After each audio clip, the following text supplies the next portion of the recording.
guys, welcome back to the Arrow After Show right here on the stream.tv. I'm your host, Jamie Philbrook, and we got a great show to talk about tonight. But before we do, I want to remind you that we want you to communicate with us during the show. You can do that by going to Twitter and using the hashtag ArrowAS. We're going to be checking your comments, questions, any thoughts you might have, and addressing those during the show. And you can also comment right here on our YouTube page. So, as always, I have with me a great Arrow crew tonight, and I'd like to introduce Lewis Love. How you doing, everybody in the internet world?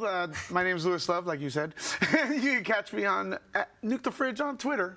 All right, and returning champion Ray Holdridge from last week. It's true. I survived the testing phase. I'm glad about that. And you're back. I am back. Yeah, happy to be here. You can find me at Ray Holdridge on Instagram and then RayDallas67 on Twitter. Awesome. And I know, Lois, you have a little contest, a giveaway we're going to do tonight. Tell the fans about that. The people watching, they're always looking at what's on the table, and they're like, what? Are these giveaways or what? As a matter of fact, we do have one giveaway, and it's an awesome one. It's the Black Canary Funko Pop, and you can see her on Arrow. See how cute she is? Maybe I'll keep her. Nah, is that Laurel Lance? Is that Sarah? We don't know which one, which Black Canary is that? Which Black Canary? This is Black Canary, just vinyl figure. Generic Black Canary. We're just calling her generic Arrow Black Canary. She's loud, too. Awesome. And how can they... Well, first of all, we want to thank Frankenstein Collectible Show, open every Wednesday and every Saturday. It's a geek place to meet up, and you get this kind of stuff over there. And they donated this for the giveaway. And the way you could get it is go to our YouTube channel and tell us something you like about the show. YouTube channel, thestream.tv, and talk about the show on the comments. Tell us what you like, and we will randomly pick a winner and ship this out to you. Perfect. And you will be entered to win this beautiful Black Canary action figure. So let's start with the show. Let's get right into it now. Usually on Arrow After Show, we talk about the main plot of the show first and then get to the flashbacks. But since the show did something really interesting tonight and started with the flashbacks, I thought we would begin with talking about the flashbacks. So tonight, opening of the episode, we saw Green Arrow, or I should say Oliver, in the original Arrow costume from the beginning of the series, training with Talia, and he's going to take down, as sort of a practice for him being a vigilante, she's going to show him how to take down some drug dealers in Russia who are selling Vertigo back to the States, which is obviously a plot line we saw at the beginning of the series. So starting with that, with the flashbacks, Lewis, what'd you think? I thought it was great. I love the fact that Talia's just like, we're just killing some random dudes here, and they're just bad guys. Don't worry about it. We're just target practice or whatnot. Right, it was totally no big deal to her. It was it's like you're just killing some dudes. You know, they have families. It doesn't matter. They're drug dealers. They don't care. I really like that. I like Talia, how she's being portrayed so far, and I just love the way that's going and how ruthless they are. She's very smart. They're playing her very smart, very wise elder, and it's really interesting to see her this late in the series, right? We're in season 5, but we're watching her in these flashbacks really teach him to be the Green Arrow he eventually becomes, which is very cool. And also, one thing I like, we've seen Talia al Ghul in video games, we've seen her in movies, and this interpretation is a little different, but it works. Yeah. And I've embraced her. Ray, what'd you think? No, it's the same thing. I love Talia, and she is such a big character in the DC world. And what I really liked about this story plot with him is that she's teaching him to look at the big picture. And kind of something he had touched on this season with his trainees was that, hey, this is about the big picture. You guys can't, what's the main goal? And that's what he's learning. And you kind of see, too, where he's come from. He has no questions killing people now. And that's where he was at the beginning of the show, where he had no questions, put an arrow through someone's chest. And that's come, I think, through the time that he spent this season with Bratva in the flashbacks. Yeah. Certainly everything that he experienced on the island and working for Amanda Waller and all those sort of things that we've seen in the flashbacks since the first season kind of coming together. And it's a really nice culmination, I think, for the series and for this season of the final flashbacks to kind of see that season 1 Oliver begin to come together in the flashbacks, and it's a really great thing with Talia. And I always found that interesting in the way they've written the Arrow, where usually you have your main character grow with the show. But really, in the main story, he's already grown. Right. He already developed and changed. That's what the 5 years are. So it is interesting to have that growth not be the main story. and to get to see those hints of his past, his hints with Russia now, which is really getting touched on, especially in the backstory, and that's really interesting. I always found that very creative and cool that Arrow does that. And also the martial arts aspect of it, the circle is now complete. Right. Everything. Right. I love that. That's Well, and that's great that you mentioned that, because actually after they take down one of the guys selling the drugs that are going back to the Vertigo, is going back to Star City, which we remember that Thea was addicted to early in the series. So once that they get this guy and they kill him, they cross him off in the book. The season 1 book, this Oliver's dad's book. So it's great that we're starting to see that, and then the result of that in the sort of the end of the flashback was our old friend Anatoly, and all part of that Bratva story we've been seeing this season. And Gregor was behind the Vertigo guys, and now he's working with Konstantin Kovar, Dolph Lundgren. Yeah. And basically, Anatoly got really messed up. Yeah, beat up bad. Holly goes to see him, and they basically decide together that they're going to have to kill Gregor and Kosovar together. That leads us to a great direction for the back half of this season in the flashbacks. What do you think about the hunt for Kosovar? Oh, it's going to be awesome. I'm not too familiar with that plot line of it, because I'm kind of a little new. I'll confess, I'm a little new to the Arrow. You guys are the main knowledgeable. But I like the relationship, the honor it's showing between the Russians and Oliver Queen, although they're a little bit shady characters. But Oliver is working with them, and there's an honor, and it's all coming together. So I'm seeing that, and I'm really liking I know you know about Anatoly and his connections to Kovar. It's really interesting because you've seen the development of what I thought was such a small little tidbit of like, oh, by the way, he spent some time in Russia too. Because you might heard about things in season 1 or 2 where he went and gets a favor from some Russian guys, and you kind of get the hint. Oh, that's when you met Anatoly on the island. But now you're really seeing this. It's more than just, hey, you saved my life. Right. Now you really understand why they're so connected and how strong that relationship is. It goes beyond just that one time. They really are brothers. I mean, you saw the way Oliver reacted when he sees Anatoly on the bed, beaten up, messed up. Yeah, and I like that Steven gave a nice sort of shoulder grab as he came over to comfort him, to sort of say, hey, and before really the scene began, which was a nice actor move, I thought. Yeah, and I think they have a really good chemistry, those two. And that's what makes it really believable, is that these guys have seen some things and done some stuff, and that's what I think is really important with that type of relationship, that makes it more interesting. It's like, this isn't just a Russian thing. These guys have this weird brother relationship, strong bond which really began on the island. Yeah, it began on the island. And let me add to that. You said something about them being brothers. Like only brothers could punch themselves in the face and be cool. Right. Right. Well, let's get right to that. Because really, what's so great is that this flashback. And I think this is the first time we've seen this in a while, although I know they've done it before on the show, where the flashback and the main story really connect. I mean, they really connected tonight. And so, as you mentioned, Lewis, so basically what happens is, as we saw last week, Diggle's been freed. And from his incarceration. And General Walker, the bad guy that sort of put him there, is now on the run. The team figures out that he's going to sell a nuke to Russia, so that brings the whole team, minus Rory, Lance, and I think that's the only two that's stuck behind. The whole team goes, including our new Black Canary that we got last week, Dinah, go to Russia, and Oliver thinks that Anatoly is going to help him, and at the airport, the first moment, bam, right in the face. And we find that there's some friction between Anatoly and Oliver, but some really interesting stuff happens in Russia in this episode. Lewis, what did you think? It was, there's an interrogation scene there where, Deagle is showing off his muscles, and Oliver has a different way of interrogating, and he totally betrays him. He can't trust the guy, right? He turns his back and he starts beating up on the guy. That ends up being a big problem in the show with Diggle and Felicity and Oliver. It does, It does end up becoming an issue between those two, and it shows again the different places that these characters are, especially in the main three. I mean, those three, they were there at the beginning. I call them the big three. The big three. There you go. I like that one better. Yeah, especially Diggle. He's jacked. Yeah. This dude is huge this season. But he just wanted to show off his muscles. He wanted to show off a little bit. It's cool. I would too. It's fine. But you know, you see kind of Diggle losing control since his brother. You know, you really see him. And he's usually been the cold, like the cool and collected guy.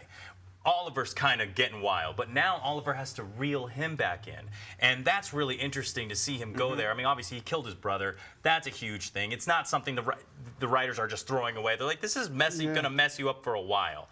And it shows that. And the same with Felicity. She's going through a similar transition. We talked about it last week, where she gets this power with Pandora, and now how is she going to use it? And that's what's really interesting. You see her make some decisions and some calls where you kind of question, well, I see why you did that, but that was kind of low, Felicity. Well, and it's interesting because Oliver this season has really been questioning everything he's done throughout the course of the series, right? That's what Prometheus is doing. That's making him question all that. And what was interesting was him sort of questioning, in this episode, not the effect Prometheus has had on him, but the effect that being the arrow has had on the people he loves. Right. And that's where we really see Felicity and Diggle crossing the line that Oliver has crossed so many times. And I think he really, at the end of the episode, says, you know, I crossed the line. That's what I do. I'm going to do that. But I don't want you guys doing that. He's seeing all his mistakes, you know, manifesting through his friends and stuff. So he's like worried about that. You know. Now with that, you've seen this type of Oliver before this story. It's like, oh, I'm regretting my decisions and life is hard. But what was refreshing was Dinah. And Dinah adding into that, where they have this moment in the van, which is important, and they sit, and this is after he actually has Dinah come with him. Right, he needs Anatoly's help to get Walker and find out what the nuke is. So he has to, as they do in the Bratva, if you want a favor from me, you do a favor for me. And so Oliver has to go on this sort of secret mission he doesn't tell the rest of the gang about, and takes Tina or Dinah with him. Yeah, exactly. Takes him with, and you see their relationship and kind of what Dinah brings to the team, which I like, which is she's not a newbie. She's not the outside, She is the outside, but she's done some things. She's worked. She's been in the nitty-gritty already, so she comes experienced. But unlike Diggle and Felicity, when they joined him, she comes with the I'm going to call you out on all of your stuff from the beginning. And that's what I think is really important, and what she did in their scene in the van when he starts going, you know, oh, I'm negatively affecting everybody, and she says, dude, that's life.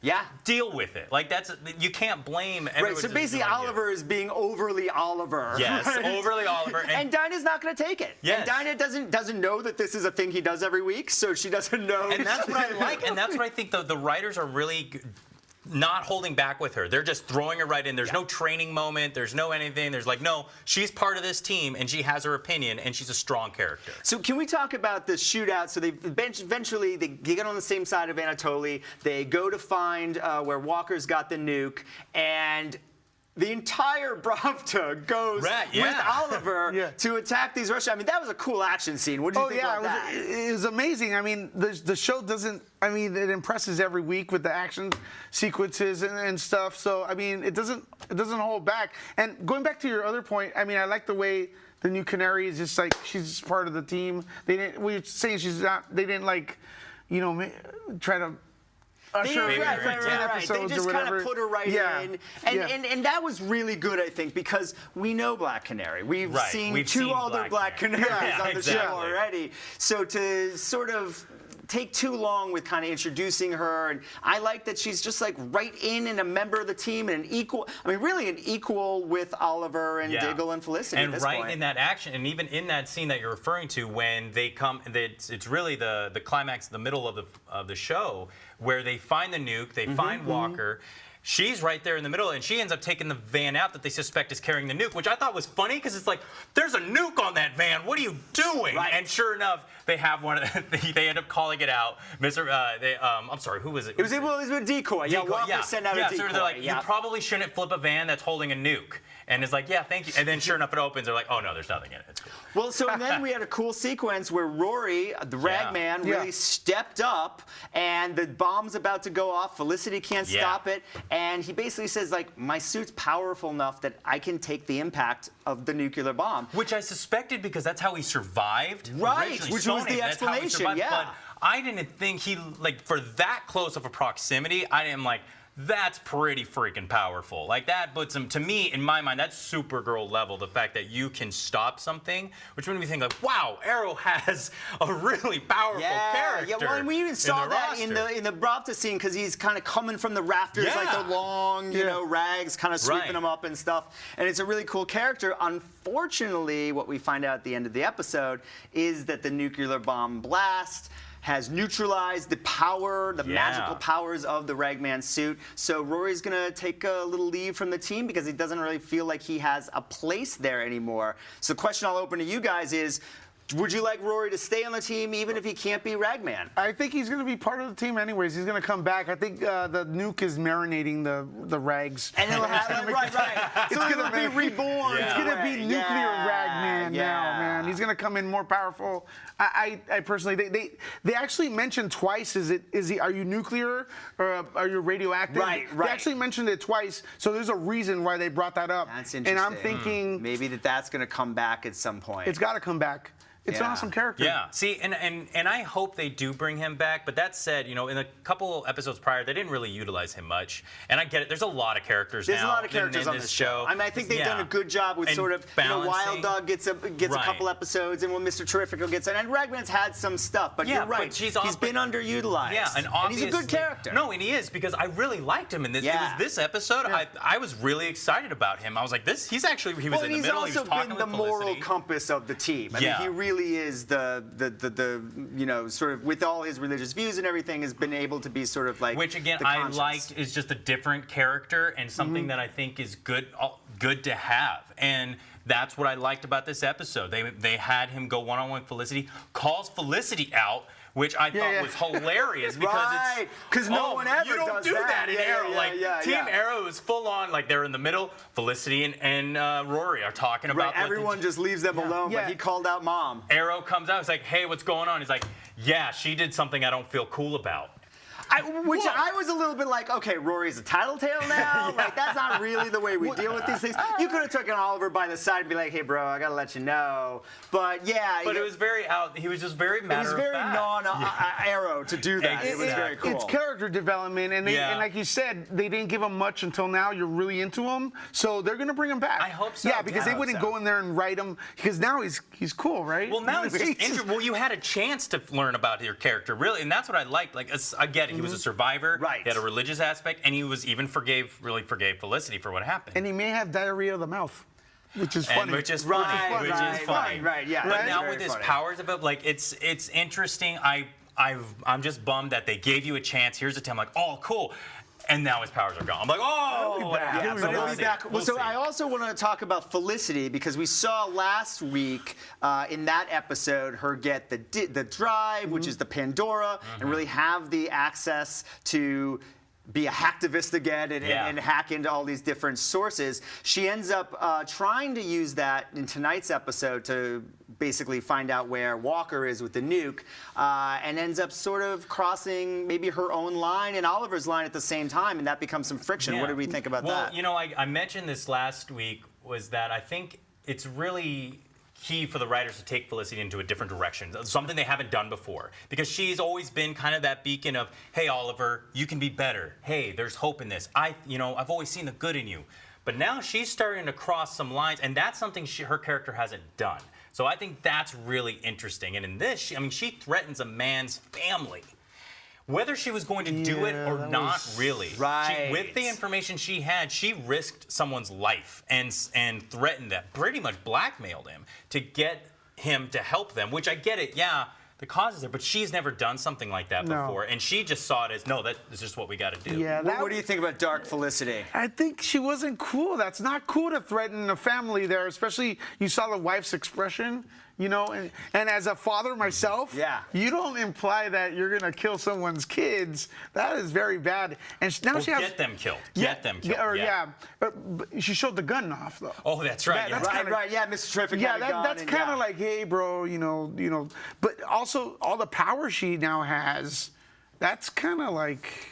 It's a lot of power. Yeah, and it will be interesting to see what direction they go with that character. And obviously, I think it's all sort of playing towards this end game with the season of sort of Prometheus making Oliver question all of his decisions, and in turn, Diggle and Felicity need to question theirs as too. Yeah. And it's a nice round kind of circle for the show. The circle is now complete. Yeah, the circle's now complete, as you said. But they're all dealing with their traumas. I mean, Felicity is still dealing with Stonehaven. I mean, she even mentioned that she's like, she will never let this happen again. This is why she's going to Russia herself to stop this nuke sale.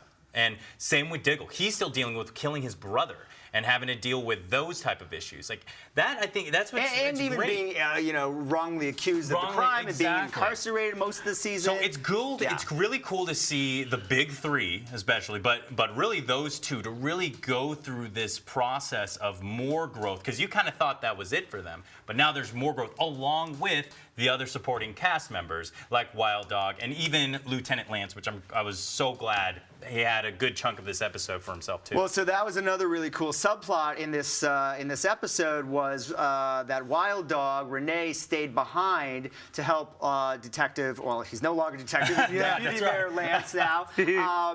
Basically, now it's his first day back, and he's trying to get back in the swing of things, and is going to have an interview with Oliver's on-again, off-again love interest, Susan Williams. So Rory's really, or I'm not sorry, not Rory, Renee is really grilling him. You know, how did you feel? Why are you a drunk? How did you feel about your daughter dying? Like really grilling him the way that Susan would to get him prepared, and he kind of freaks out a little bit. What did you think about that? I thought that was great. It's and it ended up being heartwarming. Yeah. And then it develops characters. We have Felicity is now.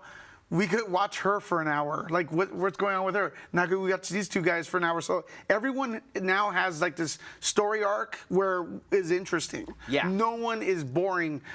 It's not going to be like, oh, we tune into Arrow and go, oh, this episode's about this character. They're all going to be good. We want to know about more. Right, and that's a great point. Each episode is really spreading it out because we have a big cast now. Yes. And it's not just the Oliver show, although obviously it's Arrow and Oliver's the main the main character. We're gonna circle around him, but we're really fleshing out all of these characters, and I think that's been really great. And we really got to see it in this scene, especially with Lance, who we haven't seen in a couple episodes. No, which I was glad because I'm a bit biased. I love Lance's character, and there's been alcoholism in my family, so having gone through that and seeing them touch on that and say, listen, this is a serious flaw, but it's something he's working hard to get back on without beating it over the head. Because they've done it now. They're like, okay, everybody knows he has a drinking problem.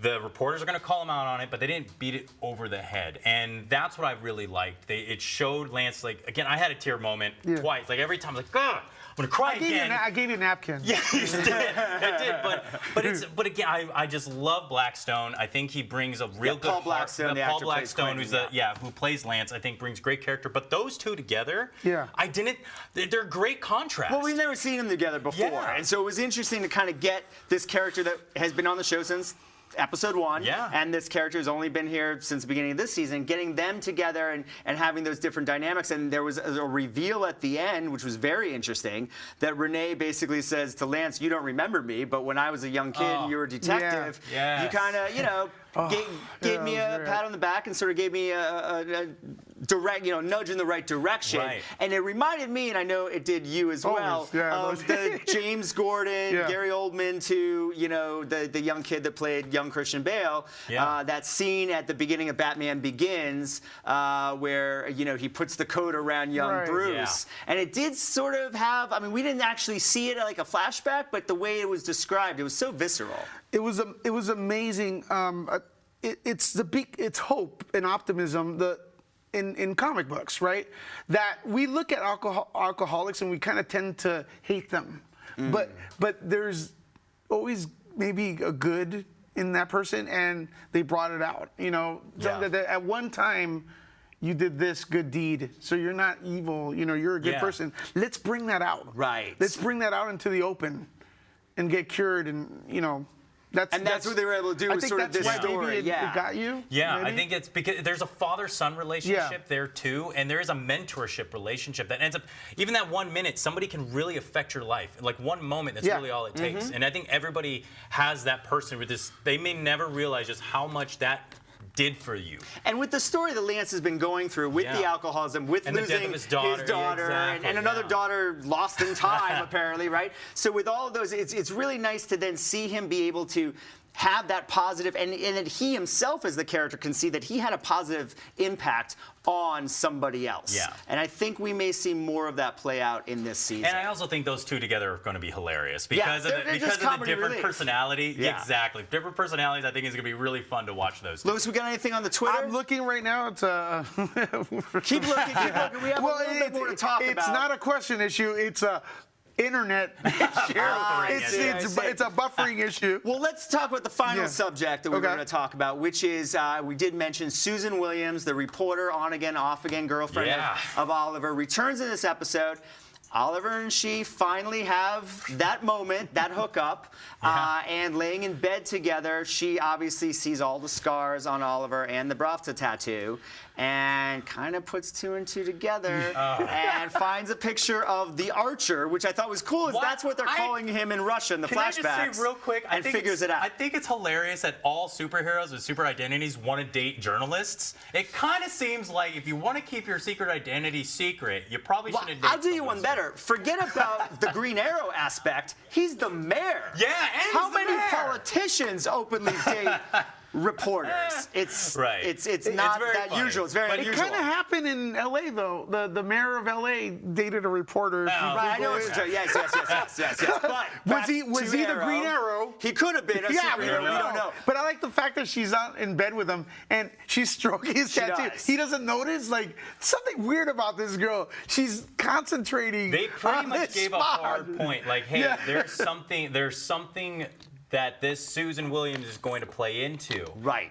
She's going to start investigating things, which is, you know what? And At she's least don't been play investigating. around. I mean, we know that she's been on to Oliver for a while, and this is the first time I think there's really evidence that she can put two and two together as far as which him being you the Green think Arrow. would be strong enough, and then about a scene or two later, it's the big reveal at the end, and when he comes up and one of her insiders comes through, he's like, hey.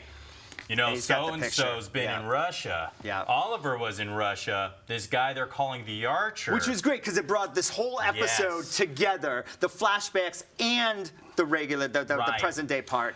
Do we want to see more Susan? Do you think she's going to end up being a villain? but I'm going to ask you guys a question. Where's she going to take this information?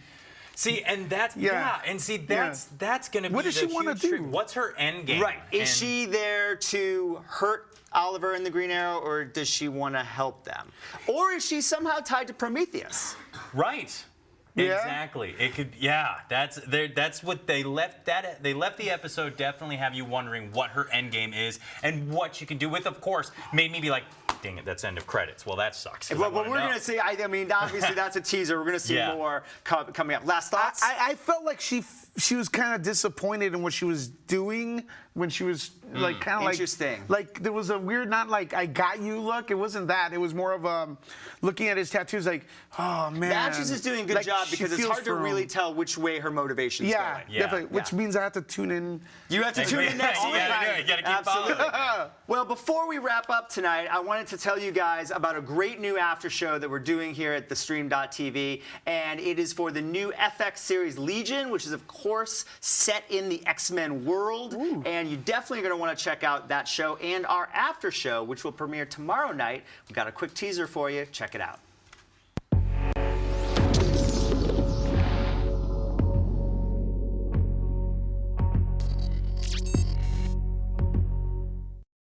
All right, we're back, but we got to say goodbye. I'm sorry, we're out of time. I want to thank the great Louis Love. Thanks, guys. You can catch me on Twitter at Nuke the Fridge, or you could check me out at a local donut shop. There you go. Donut shops around. And Ray Holdridge, where can we check you out? Thanks for hanging out with us tonight. You can find me on Twitter at RayDallas67 and also on Instagram, Ray Holdridge, Roman numeral 2. And I want to remind you guys that if you like this show, share it with a friend. Tell your friends about it. We want you guys to come back next week. We love having you. And we also want to let you know that you can check out our Facebook pages. Please like our Facebook pages, DC TV Universe crew, as well as Arrow and Lance Osfer, who sets up all those Facebook pages for us. We want to thank him for all his hard work. I'm Jamie Philbrook. That's it for the Arrow Show. We'll see you next week. Thanks so much.